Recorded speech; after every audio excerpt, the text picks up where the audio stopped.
Hey YouTube, it's Creepy Crawler. Hey, don't fall down. I know this an update 2 in a row without like 6 months apart. It's kind of crazy on this channel anyhow. But we had a request, or not really a request, but a reminder. I didn't update you guys on my C10. Also got some pretty exciting news. I'm going to a mower hair scramble this weekend. Really excited about that. Basically, I've wanted to more or less do something like this, or race in something like this, since forever. That's kind of what we used to do with our racing mowers. Was we kind of did them more like hair scrambles. They were not always through the woods. Some of them were out in fields, but they definitely weren't like normal, like flat dirt tracking. So we got to get Rusty ready. Rusty's not ready, but we'll go over that when we get there. All right, so first off, we'll do an update on the C10. As you can see here, I got this real crappy front hitch mounted up because I need to take this frame down to Dad's so I can use the bigger compressor, because I just got this junky DeWalt. I mean, it was good at one point, but I bought it used, and now it's just plumb wore out. It barely gets up to pressure, and you can't even run, you can barely run a brad nailer with it, you know. And the pressure switch is bad, so it's just, you can turn it on and air up some tires. That's about all you can do with that thing. So instead of like trying to figure out a way to haul this, my dad's is just over the hill, so I built this hitch. I'm going to put it on the back of my John Deere and drive it down there, sandblast it, and then bring it back up. But I got to get the motor and transmission back out so I can get in here and sandblast. And I got to pull my brake stuff off. So I got to pull the brake lines, but I've already pulled the exhaust, you know, from the headers back. Got the motor, it's all unbolted, all the bolts are out of it. I need to pull that cross member because it's already painted up nice, but I have to sandblast all this stuff. Probably, even though I really don't want to, probably pull the brake lines off the rear axle and sandblast it. Probably should pull the airbags, but I don't know. I might just tape up the airbags. They're rubber. I think they'll be fine. Just try not to get them too much. It ain't like I got some ultra powerful sandblaster. And so that's that. I'm gonna pull the gas tank too. These are the headers and, you know, header extensions, I guess. I don't really know what you'd want to call them. But I got them TIG welded up. I don't know if you can see, but they turned out real nice. And got the mounts, you know, so the headers aren't sitting there vibrating. These mount on the side of the transmission. This is just here to keep it from tipping over.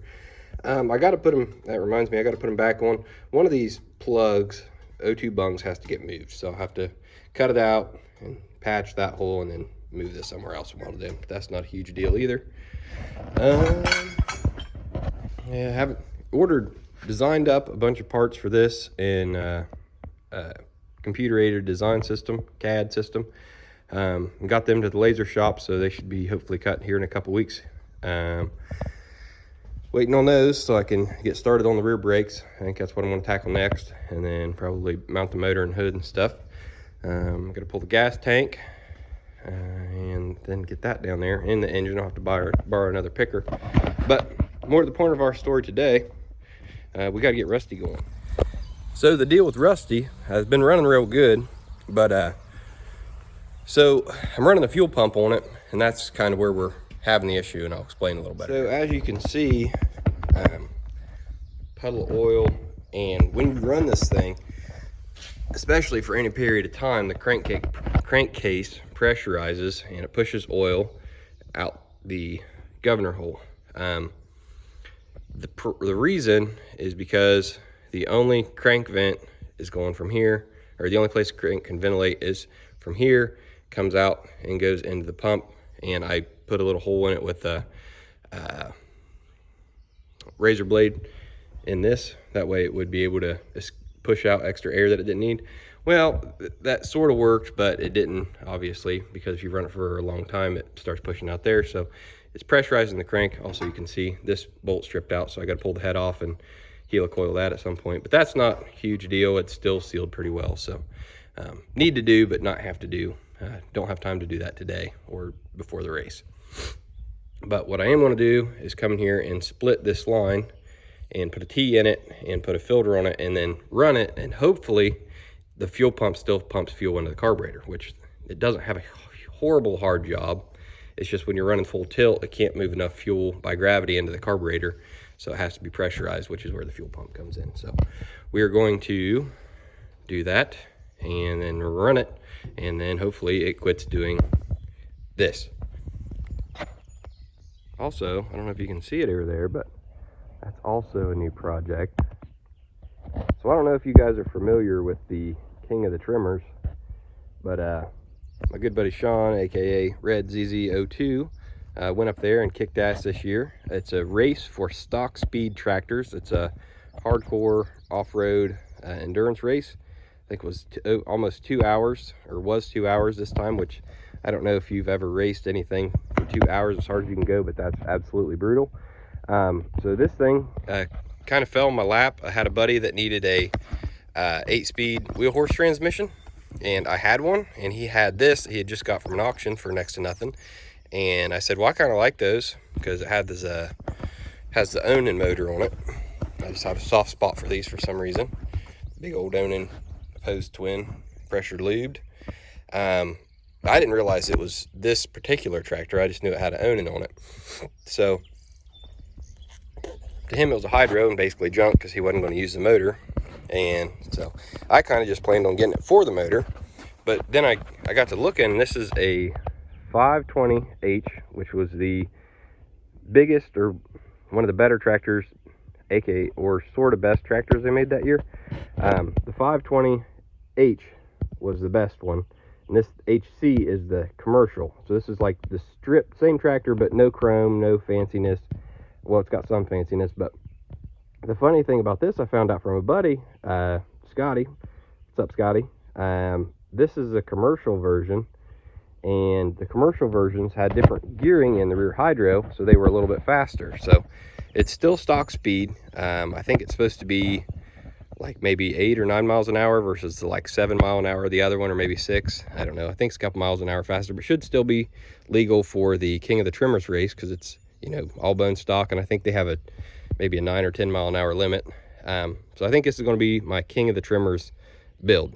Leave it hydro, put some better tires on it. I already put a different front axle on it because this should have the wheel horse swept front axle. The 520s had a axle that came out and kicked forward to clear the deck. So the kid that I got this from, that's why he got the whole tractor, was for that front axle, because they also had 1-inch spindles, wheels, all that good stuff. So I put an axle that my buddy had out of a 316 John Deere, which actually went in pretty good. The only thing I had to do was I'm gonna have to make a spacer plate because the John Deere axle is a little thicker. See that?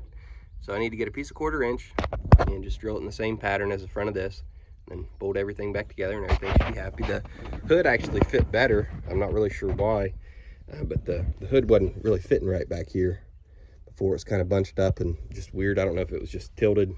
They had it like tilted back on the mounts or something, but either way, it fits good. Yeah, need to lock it, put some bigger tires on it, maybe even put a little bigger tires on the front, bumpers and a winch and all that fun stuff. But well, that one's on the back burner because that's not till next year, like close to this time. So but it does run and drive. I use it to pull the yard sweeper around, and yeah, I really actually kind of fallen in love with it. So I think we went over this tractor in the last video. I bought this as a parts tractor for 50 bucks because it had the 1.1/8" axles with the 8-speed rear end. Then I had this motor laying around, so I threw the motor on it, and I was playing around with some double belt stuff. I haven't got another right size belt. When I bought the belt, they only had one the size I need, but I want to try that out. But I think I might be selling this. If anybody's interested, just message me on Facebook, High Off-Road Mowers. I'm not sure that I'm selling it. I might be buying a tractor off a buddy at this race this weekend, and if I buy that off him, then I need to sell this because I got way too many tractors. I know that doesn't seem like it could be a thing, but it definitely is. So if you're interested in this, shoot me a messenger. If I end up buying that other one, I'll sell this one to you. But that's about enough being an ADD squirrel for the moment. Squirrel. So we need to get to fixing Rusty. We got a limited time. All right, guys, we're gonna do a cold start on Rusty. Hasn't been ran since last ride, so a couple weeks or whatever anyways. And she is usually a little bit grumpy to get started because the choke is spring loaded, And I don't have a way to set the throttle, so I don't have enough hands to run everything. So usually we just kind of got to pump it to get it going. But she should start. All right.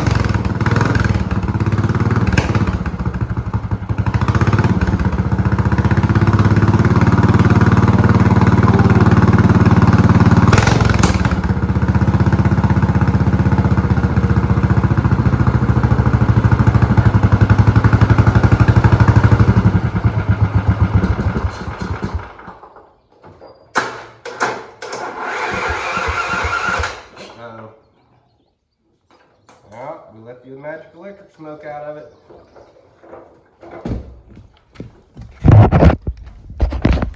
What is that? Why? Oh, it smells like burnt electrical stuff. What's going on up here? Why are you so smoky? Well, that looks like something else to fix. Sweet. Well, I'm not sure where the smoke was coming from. I hit the starter again and it started right up. So I'm assuming I'm probably smoking the ground because like I redid all this wiring at one point, but it was when I didn't have the motor built. So I used a little bit smaller wire, which is what this came with. Like I matched sizes for that. But I moved the solenoid for the starter up in the dash. So there's, heavier wire that goes up to the solenoid and then back down to the starter. And for the battery was somewhere different. So I had to make an extension for my battery ground. And I just need to redo it with nice heavy gauge wire now that this is high compression. It's harder to start. And I don't know if any of you know it, probably a lot of you do. The longer your wires are, the more draw they are. So you always want short, fat wires. Skinny wires, as skinny wires heat up, they create more draw, which creates more heat, which creates more draw, which creates more heat. It's just a bad snowball effect for wires. So I'm saying that's probably what was going on with my stuff. Motor was kind of being hard to crank there for a second. Got a little extra fuel in it, and it probably just started melting off some of this crappy electrical tape. But we are not fixing that because we have one of these. Even though I really like this, we have one of these as a backup. So it's not absolutely mission critical that we have this working for this weekend. Well, I wish I would have known. I would have covered this on video, but so I wanted to check the oil on this because obviously it was leaking. So even in just that short drive from over there, in here, shut it off. Maybe a minute and a half of running. I took the cap off, checked the oil. As soon as I did, it was like, and kind of popped this little cap up. So it's pressurizing that fast. So the internal crankcase pressure was getting stupid high to be pushing oil clear out of this up here. So what I did, after much mucking around and trying to figure out what I wanted to do, I unhooked the pulse line off the pump. And so the pulse line goes to the T. And then out of one side of the T, this T is kind of neat how it's made so you can hook up different size lines to it. So this one I cut out, and it's going to be full size for this blue line. I'm going to leave this tiny port in here, but I'm going to hook up the blue line on top of it, over top of it, right? So it's hooked here, but this part is still in here. So I'm hoping that this hole will be big enough to let the crank vent pressure out, but it'll still be small enough to allow the fuel pump to work like it's supposed to. And I might be completely overthinking it. I might be able to put a full-size T in this thing and the fuel pump would work fine. But on the other one, when I had two crank vents in it with the factory style, like Briggs style pump, it was like there wasn't enough pulse signal to operate the pump. Either that or the ancient ass pump that I had was just failing, which is very likely because I was running the 85 in it.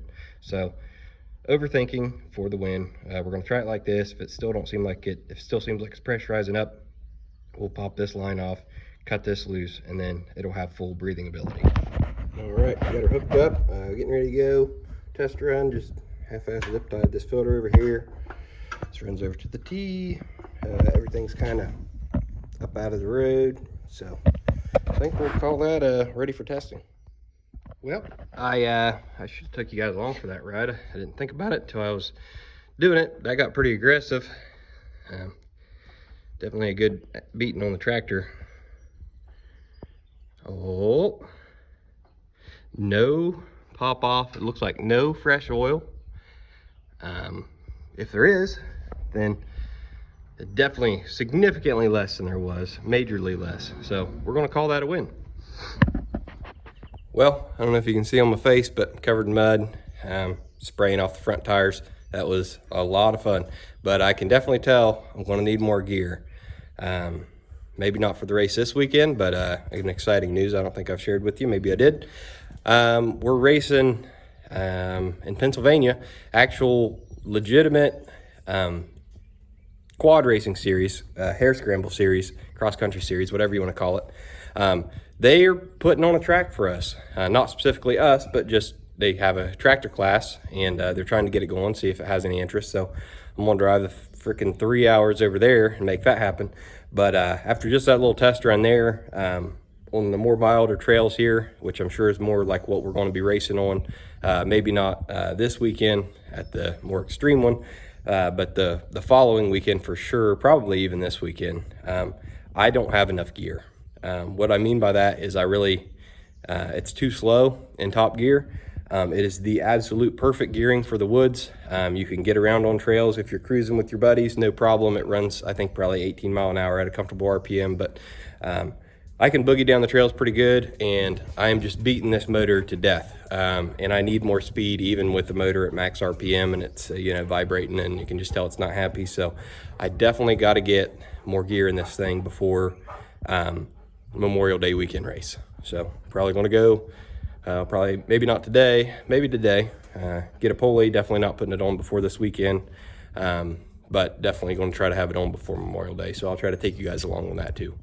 Well, hope you guys enjoyed it. Like I say, I'm going to try to do a little better on these. I'm not saying they're going to come out all the time like these two are pretty close, but I will try to keep you updated as I get some stuff done. And that big reason I'm not going to be doing a whole lot on the tractors, I'll show you out here. I don't know if you can see it real well, but you can see how there's new boards up at the right here and right here. We got to do them all across the front, and then there's getting 4 inches of insulation put on it, and then we're putting metal roofing on top of it. So that's a pretty big job. But been here for over 2 years, maybe 3 years at this point, and the garage isn't getting done because I'm not working on it. So I got to work on the garage even though I really don't want to. Not that I don't want to, I just have other stuff I'd rather do, but you can't do what you'd rather do because you'll never get done the stuff that you have to get done. So that garage is going to be awesome. Should be able to build some really cool stuff in there once I get it done, because I actually have space. Not that this garage is bad, this garage is nice, but we like to park in here, and there's not a whole lot of space if you have the vehicles in it. I don't have much room for machines. A lot of my stuff is tucked away back in this, and then I got to dig for it, and it's just kind of a pain. You know how it is. So yep, we'll get the big garage done one of these days, and it'll be super sweet. But thanks again for watching. Sorry I kind of squirreled out there at the end, but I'm not going to reshoot it, so it is what it is. Thanks, guys.